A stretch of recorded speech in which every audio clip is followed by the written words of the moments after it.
Oh hey, didn't see either. I'm kinda in between a rock and a hard place right now. So I tried to make the highest selling manga ever by buying one at the top of a mountain. However, going up a mountain, way too obvious. They would see that coming. We don't want that. So what I did was I tried to go through a cave. And to make a long story short, I'm caved in. Now I don't have an anime topic to talk about. There's not one a stone's throw from here. If only I could find a hidden gem to talk about.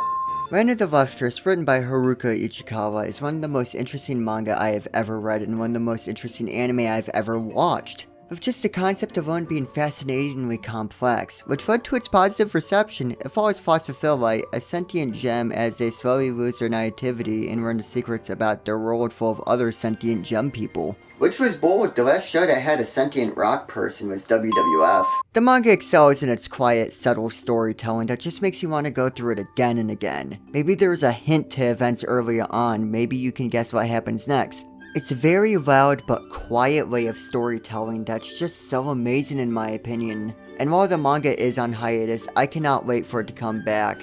But what I want to focus on primarily is the anime, and well, the show may be completely CGI, but hear me out, it's a diamond in the rough. I don't steer too far from the opinion that a lot of CGI in anime is used as a bit of a shortcut, or it normally makes something stick out in a weird way. I understand why and when it's used, and I understand when people are unhappy about it sometimes. Its reputation isn't helped when there isn't a small number of shows that use CGI that are pretty rough. But when I say Land of the Lustrous is one of the best looking shows I've ever watched, I say that with all of what I just said in mind. You know what that means? Either the show's beautiful, or I'm a liar. To just touch on the premise again, it takes place in a far post-apocalyptic world where there's just basically one continent left, with most, if not all, of human history pretty much gone. We follow a small community of humanoid gem people as they go about their daily life and tasks and try to defend their home against hunters that come from the moon called Lunarians. Wow, that premise sure is out of this world. But seriously, I'm not sure if I read that right. I wrote it down in here, but you know what they say about caves and darkness.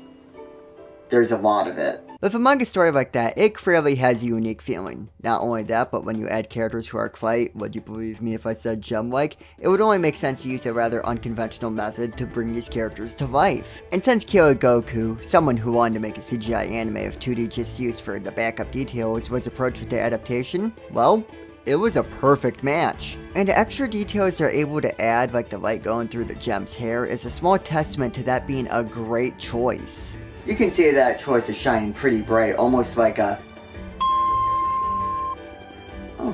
One of the trickier parts about making this manga come to life in the best way possible is all the subtle storytelling that made the manga be so mysterious and a perfect reread. It had to be more openly stated while maintaining the charm of the writing. It's a lot harder to rewatch a show than it is to reread a manga, so they had to make the story easy to understand in one go through, and to be honest, I didn't realize they felt the need to do that because the storytelling in this was so natural that I didn't think any alterations were made. Changing the manga a bit and going with 3D animation sounds like a recipe for a rocky start. Everyone's a critic. This is normally where I would go over the individual characters, and there are some interesting ones here like Phosphophyllite, who we follow through the series as they continue to grow and change as a character, starting off as a bright happy character, and well, that changes. But we can move on to that later.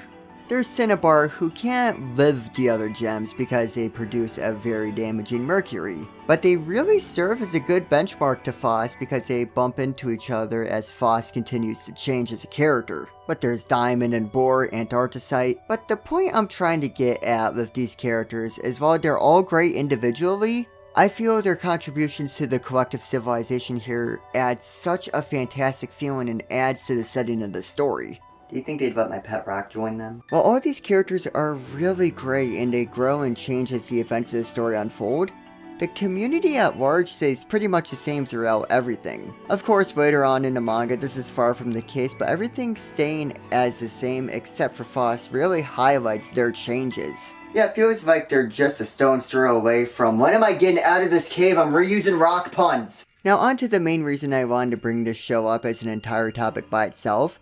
The character Phos. They start out as a very innocent character who's tasked with writing down the history of their home, but that leads them to optimistically trying to help Cinnabar be able to live with everyone else. But that's where the story kind of goes off the path I expected and starts to really break down the protagonist. Oh, I mean literally. Like, literally. Foss throughout the course of the story loses pieces of their body and is replaced with other materials that changes their abilities, and in a world where a solid gem is a person, the effects run deeper than that. There is a thought experiment called the Ship of Thesis, where say you have a ship and as time progresses you got to replace the whole thing slowly board by board to the point where everything on the ship is all parts that aren't the original. Does it ever stop being the same ship, and if so, when?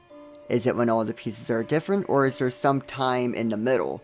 When the Lustrous explores this question, lift the main character.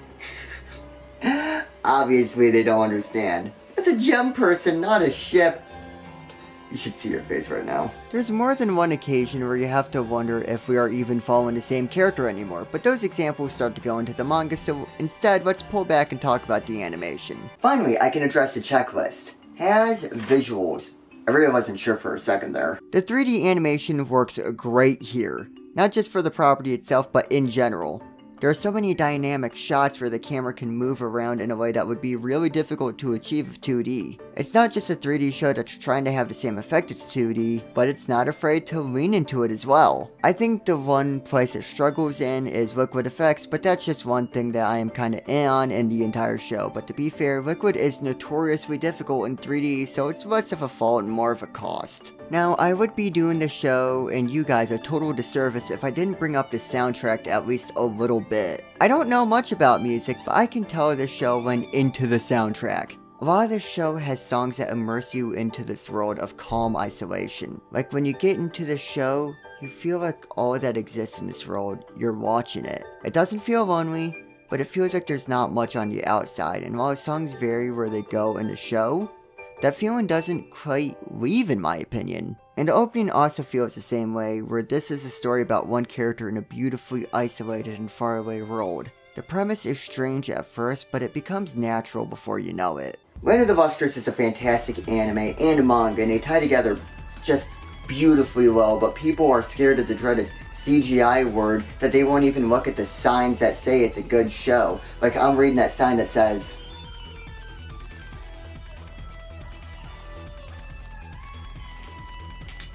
I forgot my phone charger in the cave.